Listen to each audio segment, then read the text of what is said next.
we all got our own little side hustles going on. I will say I'll nominate you king of side hustles. You put me on a lot. Like I started to do Uber Eats last year, or I kind of do it every so often when I need like extra cash and stuff like that. And especially when you get hit with the promotions, you get like they have it like 10 deliveries, you get 10 or $100. I'm like, shit, all right, I can do 10 deliveries to get $100. And so what's up with your side hustles, man? So how is it? Like, man, like you want to talk about like your side hustles? How is it? Like what's the experience doing it? Or which one I did? Or like we were saying, or anything, man. Like what you're doing or what you did. First of all, the reason why I had side hustles because I had debt. That's why I did the side hustle. Dave Ramsey, man. Dave Ramsey right there. He's listening. I mean, he probably won't. He's not listening. Get that Dave Ramsey stuff. The thing is, you're right. I was doing Uber Eats. I was doing that, and then I was actually because this is all during COVID when my side hustles were really leveraging. I wasn't really working as much at my current job that I'm at right now. It was PF Chang's. Yeah. And I was like, I gotta do something, So I said, okay, let me do Uber Eats, So before I even started doing Uber Eats, is when my side hustle really came huge. Is when my son was when I found out I was gonna be a dad. So yeah. So I have a son. He's 1 and 5 months now, so he's turning 2 in September. So when I found out I was gonna be a dad, I said, I was like, oh shit, I gotta pay up all this debt.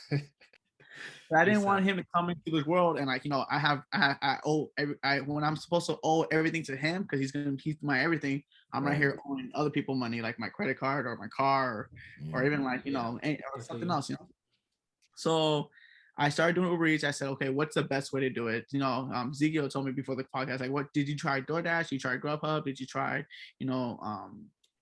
any other third party? I said, no, I just do Uber Eats. You know why? Because I actually order from Uber Eats. I like it. They get my food. I come in, get out.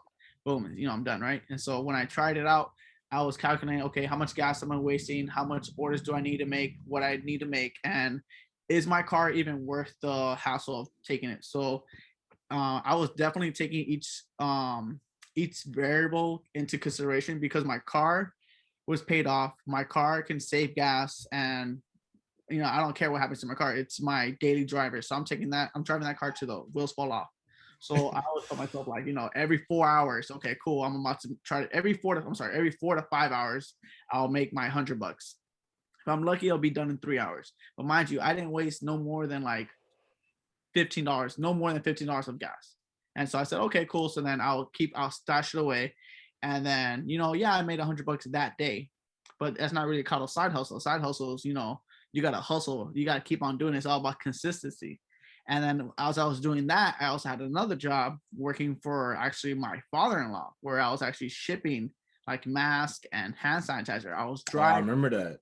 I was driving to Nevada. I was driving to Arizona. I was driving upstate California, like Sacramento and San Francisco. And even like places I never even heard of. And I was just like, okay, cool. Like this is a shipment. Here you go. Now I'll be getting paid a couple $100. Mind you, I had already cleared out all my debt, but I wasn't making as much money because it was only like 3 times out of the week. So I'll try my best to like do as many orders as I can for my father-in-law. And then after I was done with that hustle, I'll go right to Uber Eats just to always have a consistent kind of thing going on. Yeah. Yeah. Cause that's something that I was doing. And then, I got into the shoe game because of you guys. So then I also added that to my, to my arsenal. So when I was doing that, I was doing selling shoes on GOAT because I would go to like Marshalls, I would go to Ross, I would check out the deals, I would look it up, and don't get me wrong, like, I didn't know anything about it. So I did my research with you guys, and you guys helped me out on that. And then I know we have our little group chat going on. So hey, tonight, the easy slides, put your phone in. So I use my phone, I'll use my girl's phone, I'll use anyone in the house, bro. Friends of mine, everyone in the house, be like, hey, like, put your information down. If you get it, let me have it. Boom. I'm gonna pay you back straight cash because that's how I get paid. But my girl was trying to at first she was trying to like get a fee off of me. She said, "Just give me $20." I'm like, "Oh hell nah." I give you no $20. My money, right? I'm gonna pay you right back. I'm paying you immediately. I'm the one taking all the risk, because shoes can like flop and like or they can skyrocket. Yeah. So definitely doing those side hustles, I can see is very possible, but the trick is all behavior because you can spend the money as faster than you make it because $100 don't you buy, but doing it like 7 times a week, like every day having no days off, they adds up. That's the thing. And the thing what I have, I cannot have as much money, but I have more time than most people. And the thing is for me, now that I have like a nice set foundation for like an emergency fund, I'm like, I don't have to work as much as I did before. So now I'm working 7 days a week and going down to 6. Now I keep on putting the savings now from working 7 days. I work, working 6 days. I go to 5, and then for my side hustle, then this is just side hustles. And then because I will go from like 5 to 4 days and 3 days, and then now I'm going to like maybe like I'll do my side hustles like once or twice a week now, and so it will like burn my body as much because it can take a toll on you, to be honest. It does, bro. I think right when the pandemic started, it was like no money, man. So like, it was no unemployment, it was no like nothing. I was trying to find. I was actually about to try to work at the new restaurant Junior was working at, but right when I was about to get an interview, she hit me up. She says, "Well," she was like, "Oh, we're about to close for the pandemic. I'm sorry." I'm like, "Damn." So I did Uber Eats for like the first couple of weeks. Me and my sister both did it. And bro, it was crazy money. So we'll be my sister was more on the grind than I was, to be honest, because I was busy with other stuff. But she'll go out and do like 8 hours and man like $200-$300. Yeah, that's not like I'm like, that's not like 250 right there. Yeah. So for me, it could be a toll too, man. That's driving, man. It could be a toll. I remember, and for me, like I have my 350, so my 350 burns a lot of gas. So every time I'll do it, I'll only would do it during peak time where it's like that multiplier or a promotion. And to be honest, man, it held it down, man. So I recommend, like, if you guys are all like, if you need to pay out debt, you want to build some extra cash just to fund your businesses and stuff like that. I think it's a good hustle. And I heard even Uber, if you're like a regular Uber driver, like a taxi driver, they make way more bang, man. Way more. Yeah. So twice as much, I think. Even then, man, it's crazy, bro. I was telling Ricky that I have a buddy of mine out of state. What's it called? He works around the Vermont area, but the thing with him is that he has a Prius, so he don't spend no money on gas, man. So he be getting 500-600 miles in a charge, and then the charge is what, $10, $14, $15. When we're over here spending, probably what, $60, $80, probably more now because gas prices have gone up, bro. It's crazy. But I remember teaching Ricky all about the shoe game and stuff because I had to teach him about eBay and stuff. I remember when I first started, it was hard, man. Wait, so question, are you guys still going as hard on the shoes as you were before now, or are you like more like every so often, or only like when we talk about it in the group chat? So you know what, that's a good question. I like I said, how before I was grinding 7 days straight, no days off, but because I was like doing it so much, every dime I made from Uber Eats or working with my in-law, I just saved it. I just didn't even use it. Like if I had food at the house, I would just eat what I had at the house, even though I wasn't craving what was served. Like, I want some wings or I want like a burger. Like, no, I will just eat what I gotta sacrifice. Exactly. So, I'm not grinding as much as I used to because now I have a set foundation. So to answer your question, it's like not really, like, to be honest. If I get lucky on a shoe, that's great. I'll get a shoe. I'll make sure I get the money size, and I'll make the $100 profit. And then it won't make me do Uber Eats. Instead of twice a week, I'll be like, oh, I'll do Uber Eats, once this week. How about you, Junior? I've been doing it once in a while. I told Ricardo, every time I have a chance, I'll get on Foot Locker, sneak. Obviously, no one wins on sneakers. That's the biggest L ever, man. Always try. I haven't won on sneakers in so long, bro. It's retarded. What's it called? I was lucky. I hit on those mochas, the size 12 I told you about, Ricky. It was a foot size restock. Pure luck, bro. Like it was like out of the blue. Like I signed in, I put it in there, and I was like, okay, let's see if I win. But then I didn't expect much because I just put my phone away, and like 20 minutes later they're like, oh, you won. Come pick up your shoe or whatever. But besides that, I've been doing it once in a while. When I first started, I've always been a sneakerhead, so I've always liked the old school Jordans. Obviously Jordan 1 is my favorite, but having to start, I was tight on money, switching jobs, leaving the wonderful chains, getting a new job, but I was like, I just need extra income. I went on the Dave Ramsey approach, just paying off everything. I was just sick and tired of just like every month, bro, my budget just can't consist of like debt, bills, and then before I moved out, I had other little things, and I had a car payment, and I had this, and I was like, okay, what's my money left over? So I just like I got sick and tired of being sick and tired, so I was just like, okay, I'm gonna put my foot down, get all this thing out of the way. Because you guys saw, man, I was telling Ricky, I was like, I was at Ross Burlington, on my days off, just trying to see if I can find anything. I was at the Nike stores. We went to the outlets. I remember, man.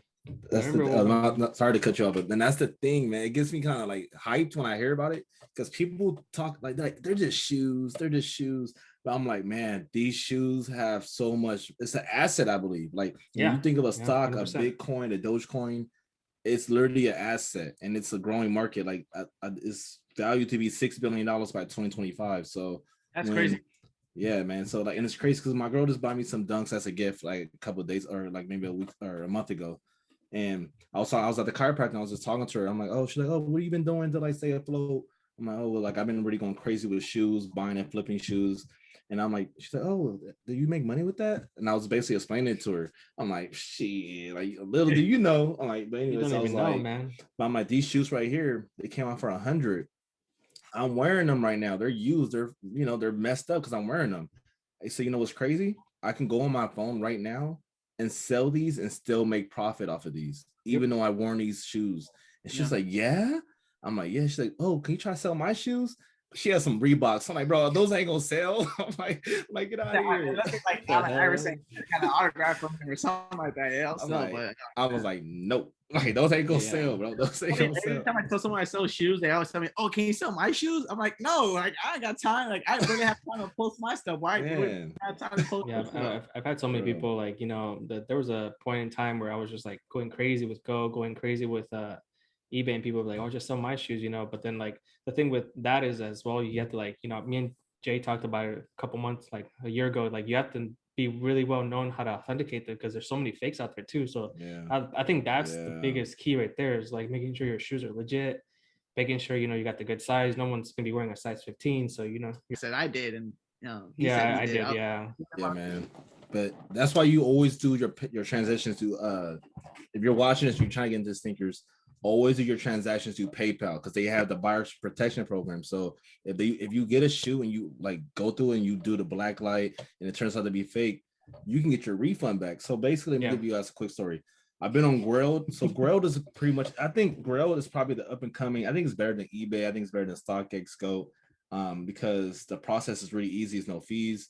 So I was on there finding steals. People were posting shoes for like the Legend Blues that came out. They're charging 400. I'm just negotiating with them like, hey, 320 right now, bro. I got you. And, doing deals. So I got a few shoes that came in, checked them. They're authentic, sold those, made my profit. I got these mochas right here. So from the naked eye, they look clean, right? They look legit. They look nice. They look, So I did the test on it. You guys might not be able to see from the naked eye. You probably gotta touch it. But my girlfriend won a pair of mochas, real ones. So I got hers and I did like a side by side. Looked at it. This right here was off. It has excess glue on the bottom right here. The suede feels weird. So he charged me like crazy. He's like, these are real dead stock. I paid $450 for those. I was gonna sell them for $550. I already had a pre-order sold already. I had to cancel the pre-order with the guy. I had to do the whole process with eBay or PayPal with these. The thing that's crazy though, if you do it through Grailed and someone sells you fakes on Grailed, not only do you get your money back, they let you keep the shoes. So I'm like, what am I gonna do with these shoes? So I might sell them to someone. I'm gonna be like, hey, I got these from someone. They're fake. They're fake shoes. I'm selling it to you for like $200. I just don't want to keep them because like what I'm gonna do with them, you know what I'm saying? Yeah. So you could do that, and it'll be like because you said you just paid like what $320. I paid $450 for them, but I got my money back, so my $450 hit my bank account. I'm good again. But with Grailed, if you sell like I don't know if it was just with me or what, but if you sell fakes, they punish the other person because he was like, oh, can you send them back to me? I guess in Grail's mindset, they're like, no, you're gonna keep those shoes, throw them away, do whatever you want to do with them. Yeah. You're not gonna let this guy sell them to another person and let this happen again.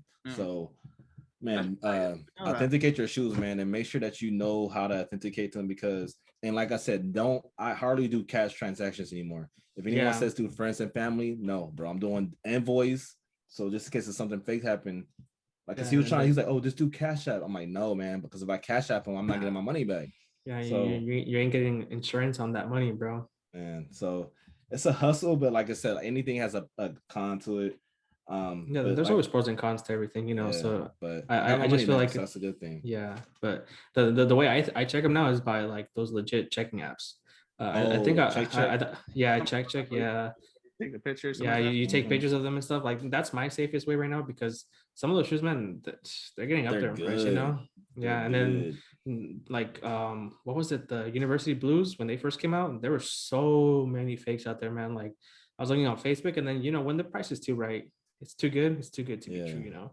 You can't be selling University Blues for $250, you know, when they're reselling for like $450. I'm like, bro, this is too good to be true. I'm like, if it's too good, if it sounds too good to be true, it's probably too good to be true. Fakes and they're being honest, man. You just look at them and be like, man, it don't look that bad. I might as well. But I don't want to play myself. I'm like looking at, cause I know I'll never buy them, especially at a restock. I really have to love a shoe. I'm just like looking at the when it says like UA or something like that. I'm like, don't look that bad. She don't look that bad. You get it in hand, bro, and it feels like paper. I'm like, oh hell no. Hell no, bro. It should be buttery, man. Especially that suede and that leather. But I feel like that more of the story is like, you know, as long as you know, anybody listening and stuff, if you have a side hustle, just keep at it. Consistency is your biggest key. And always try to keep yourself motivated, you know, like Ricardo mentioned earlier, you know, we had a group chat that kind of motivated everybody. Like, hey, Jay, did you see the new Yeezys? Hey, Junior, did you see the new this come out? You know, so stuff like that keeps you motivated because it is kind of hard. I'm not gonna lie. When I first started, crazy. I didn't even know the Yeezy slides were coming out. I think today, right? Yeah, it came out today. Hey, big fat L's. And yeah, he Dejan said, "Hey, don't forget about the Yeezy slides." I'm like, "Oh shit!" Like, hey, man. I'm like, I got my phone. Like, all right, $60 and they're going for like $200, $300. I'm like, shit, that's like that's really good, man. That's easy profit. I mean, I signed up on Foot Locker and stuff. Like, I got like the University Blues, the fours. Sign up for those on Foot Locker, Foot Action, Champs. You know, I never win, but you know, you never know. You might get lucky, man. Those University fours are at 200 retail, but you know they're reselling for what, like 4, 5, 5, 4, 5, something like that's crazy. But they're clean, bro, clean. And they're always gonna go up, you know.